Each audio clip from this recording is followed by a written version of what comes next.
John Wayne Mullins, and today is day 46. I can't believe I'm almost been doing this for 50 nights, going live each and every night and talking about different leadership lessons that I'm learning in this season of becoming a new dad.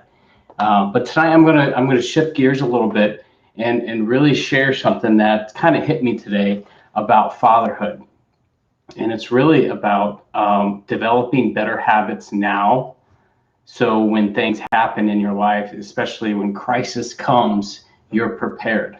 So a quick story, and what really kind of made me think about this is a father I know lost his little girl last night. She was 11 years old. And it immediately made me think, wow, what would I do? How would I respond if that was me? And what's my immediate reaction? What are my habits that I have developed now that will prepare me for those crises when they do occur?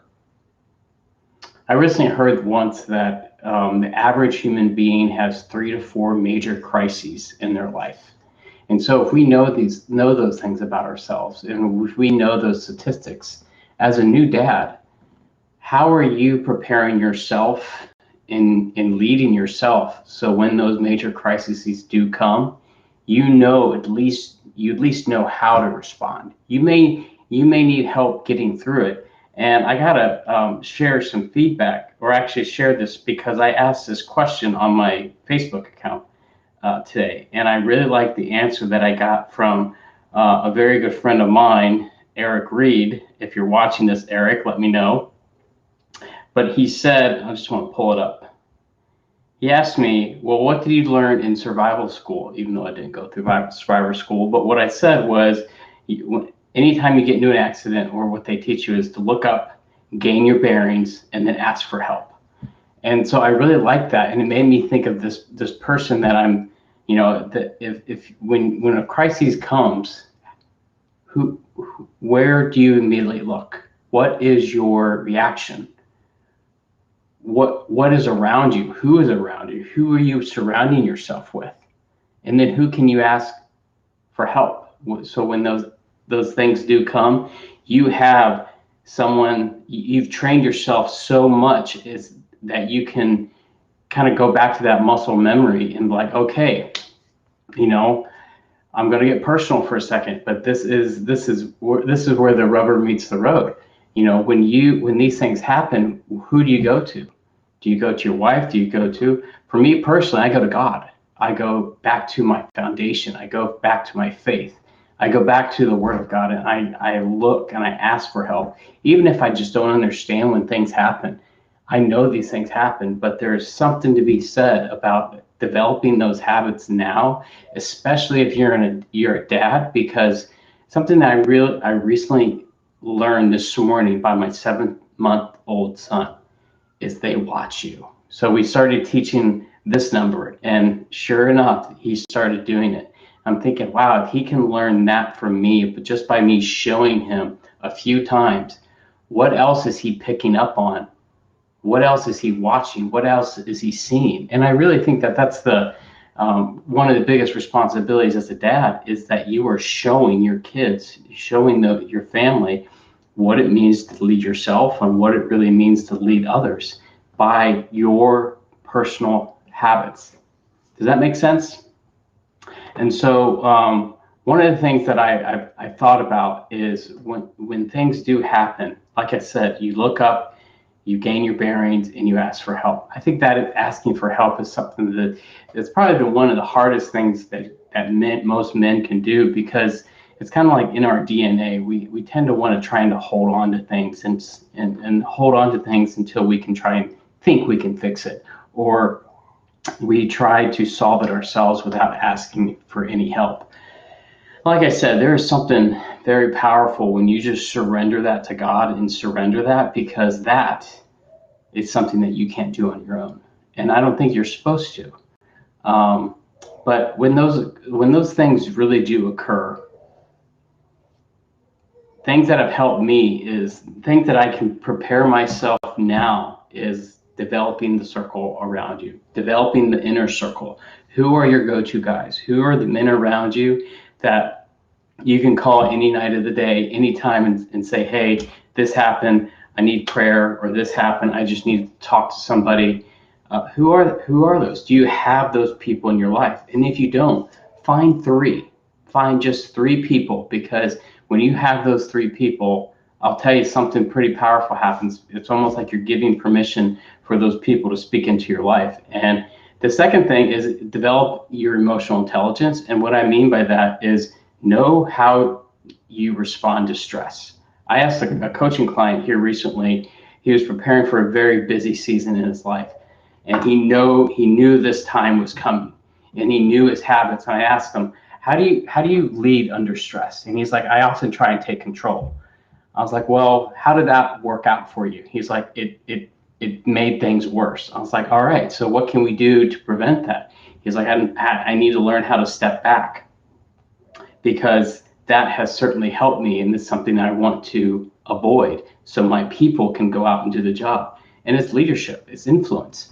And it's knowing that about yourself and having that emotional intelligence, about awareness about yourself, that you know when stress comes, what is your habit? What is your default almost? And if you don't know that, you can begin to develop those skills by, developing and working on daily disciplines with yourself, with your spouse, with other men. So when those things do occur, they're locked down, they're strong. Does that make sense?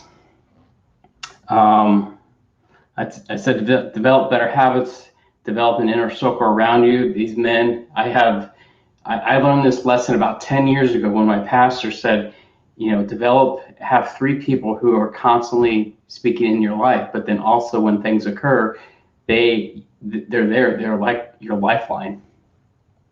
Going back to that, I learned this about last night. His daughter passed away unexpectedly, and I reached out to my uncle, who has four boys, or had four boys, and he's had a very trying life, if that makes sense. He's had quite a testimony. He's had cancer throughout his entire family. Two of his sons have had it. His wife has had it. He's had it. One died from it.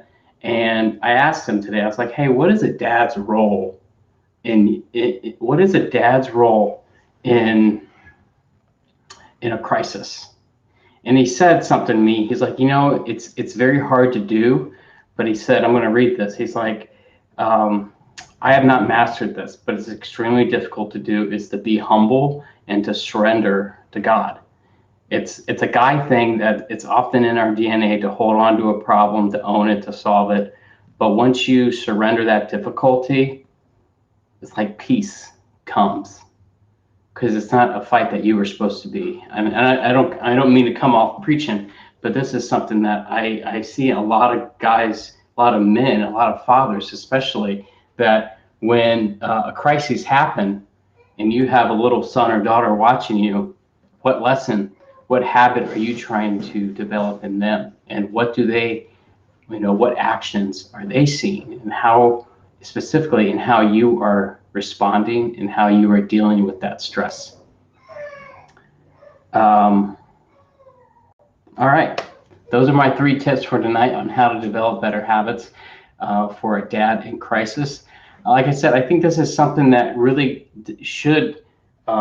new dads should be thinking about, because these things are going to occur. God forbid, you lose your son or daughter in an accident, but things happen, accidents happen, tragedy happens. We live in a broken world. Crisis comes, things that you may not be ready for. But what you can do is develop your habits on knowing how you are going to respond and react to certain events. And those are the things I think that you can develop in yourself, so when those things do occur, you can really lead your family. So I just want to check to see if I have any comments. But does anyone appreciate this? I certainly felt like this was a topic that I wanted to discuss. If you didn't see it today, I am hosting another round 2 of my my webinar with the dad coach, Mr. Ben Kaloy. We're doing this first thing Saturday morning, this Saturday, November 13th at 8 a.m. It's going to be on my LinkedIn profile. If you don't have access to it, I'll put the link and registration in the comments below. But we're talking about leading yourself well, and especially how to lead yourself as you are in the process of developing a human being or your son or daughter. So hope you can join us again. I'll post that down in the comments below.